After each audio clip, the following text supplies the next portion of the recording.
Good evening. I'm State Senator Tracy Potter. This is another in our series of grillside chats in my campaign for the United States Senate. This one's going to be a little different. This Friday, 2 days ago, I was endorsed by the North Dakota AFL-CIO for the United States Senate. It was a great honor for me to address the 100th anniversary meeting of the North Dakota AFL-CIO. What I thought I'd do tonight is just give you a little excerpt from the speech. It better be an excerpt because I talked for a little over 30 minutes to the crowd. But I just thought I'd give you just a little bit of what I said. And I said, thank you for the opportunity, the pleasure to address you on the 100th anniversary of the North Dakota American Federation of Labor. And I mean it's a pleasure. I am pleased to be here for the same reason that you believe in organized labor. That is, I feel stronger when I'm among friends. Strong friends. Brothers and sisters, I said, you are the inheritors and guardians of a proud tradition. Strong men and women who stood up for their rights against unfair, unsafe, unacceptable working conditions, stood up against the Pinkertons and the strikebreakers, stood up against police truncheons and the guns of those strikebreakers. Stop me before I break into, I dreamed I saw Joe Hill last night, as I did at the Workers' Memorial a couple years ago.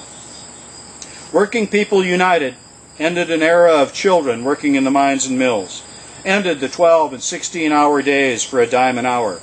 And Working People United have always fought for more than just themselves. They fought for the greater good, minimum wage, 40-hour work week, health care for all. And I pointed out to them that 65 years ago, Franklin Delano Roosevelt proclaimed an economic Bill of Rights in his last inaugural address. 65 years ago, and that included the right to a job, the right to shelter, the right to a good education, and the right to health care.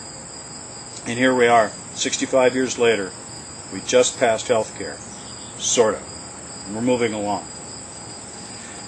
Later in the speech, I told them that the attitudes of a politician, the attitudes of a senator, are as important as his stances on issues today, because we don't know what the issues are going to be 3 and 4 years from now. But the attitudes, the philosophies, are critical. My philosophy, I said, is I'm tired of being trickled on.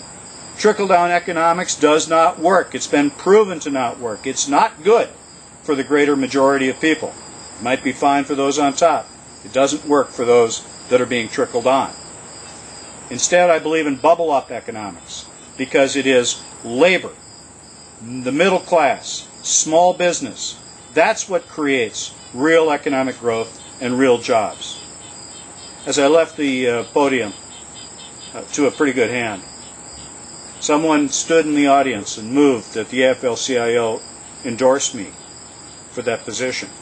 Now, the governor had spoken to this group 3 hours before me, my opponent for the United States Senate. He spoke 3 hours earlier than he was scheduled, because he didn't want to see me walk into the same room with him, where I would challenge him, where I would say, Governor, what about that state live televised debate that you've been dodging? But anyway, he spoke 3 hours earlier, but it didn't help him, because as soon as that motion was made, I won the unanimous approval of the AFL-CIO in North Dakota. I'm proud to carry their banner into this fall's fight. That's this Sunday night's grillside chat. I'll see you next Sunday.